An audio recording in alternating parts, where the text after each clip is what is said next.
Mini episode number 33 of the FDH Lounge is brought to you by Sportsology, delivering unconventional columns and webcasts about sports, TV, music, movies, and more. Follow them on the web at sportsology.info.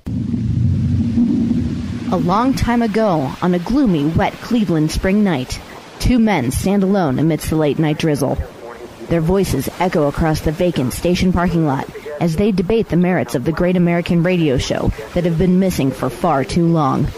On that night, an idea was born. That idea became the FDH Lounge.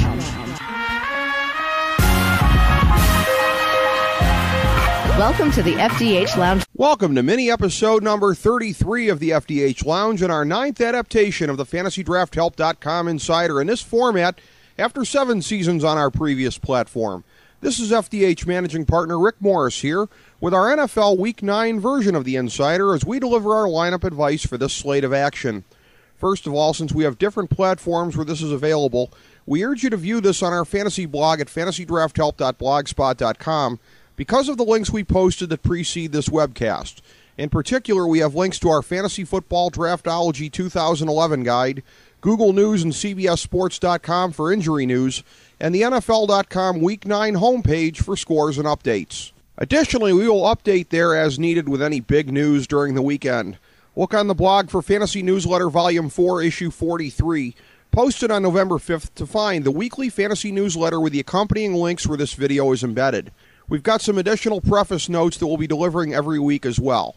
First of all, our advice is probably a bit different than some in the industry. We're not the place to go regarding the question of whether or not to play a healthy Aaron Rodgers this week. Aside from reiterating our list of gimmies, we don't discuss them beyond that. We're also not part of the movement that overstates the importance of week-to-week matchups. Sadly, if you bungled your draft or auction, there's not much except a stroke of great luck on the waiver wire that can salvage your season. Now, in shallower leagues where you've been able to pick up the likes of Cam Newton off the wire thus far, you're doing well, but you hardly need a fantasy football industry source to tell you to do that.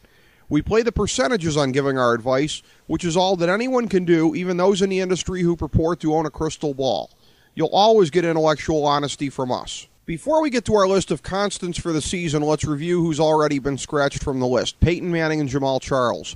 Kenny Britt wasn't an every-week play for us yet, but he was right on the verge when he went down for the season. If Manning comes back at any point, we'll reinstate him to the every-week list, but that increasingly looks like an extreme long shot. Our first additions to this list for the 2011 season start with the pitcher and catcher combo of Cam Newton and Steve Smith in Carolina. We've also added Matthew Stafford, Wes Welker, and Ryan Matthews to the every-week list. Now here's our list of constants that we have had since the start of the season. When healthy, you don't jerk with these guys. You leave them in your lineup regardless of scary matchups. At quarterback, Aaron Rodgers, Tom Brady, Phillip Rivers, Drew Brees, Michael Vick, Tony Romo, and Matt Schaub.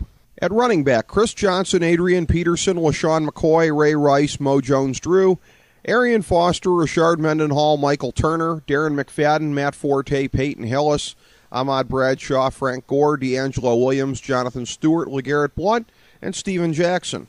At wide receiver, Andre Johnson, Roddy White, Calvin Johnson, Greg Jennings, Hakeem Nicks, Reggie Wayne, Mike Wallace, Larry Fitzgerald, Miles Austin, Deshaun Jackson, Mike Williams, Tampa Bay, Dwayne Bowe, Marcus Colston, Jeremy Maclin, Vincent Jackson, Dez Bryant, and Brandon Marshall.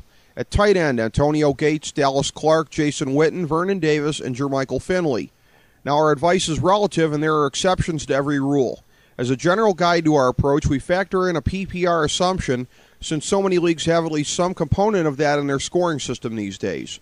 Additionally, our advice is able to be applied most precisely to a 12-team league in terms of the proportions of value. As such, based on the players who are our perennial recommendations for the season, there are 9 QBs, 17 running backs, 19 wide receivers, and 5 tight ends who are always worth playing if healthy.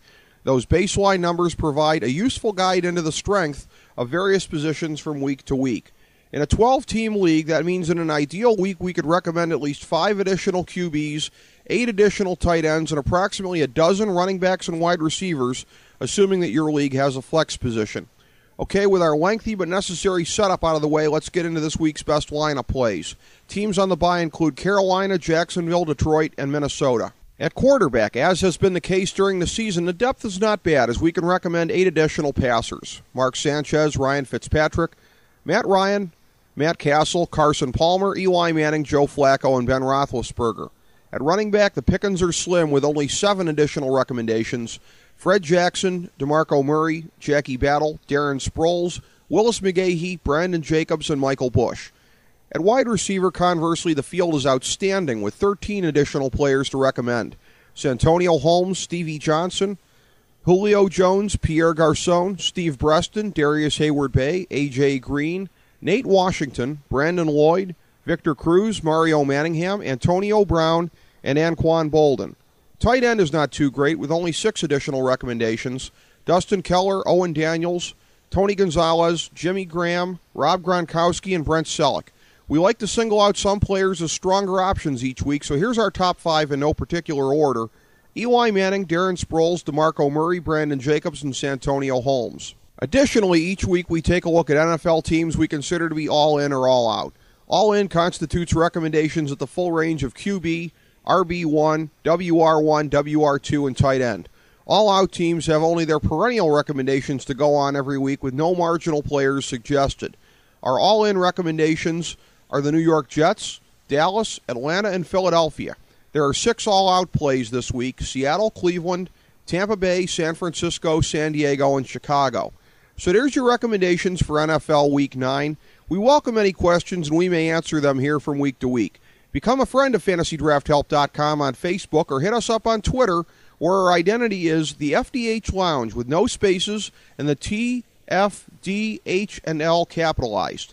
Thanks for checking us out. Go break off a little value on your opponent this week, and be sure to sample our other Nothing is Off-Topic mini episodes, including our recent conversation with rock superstar Steve Perry from the FDH Lounge.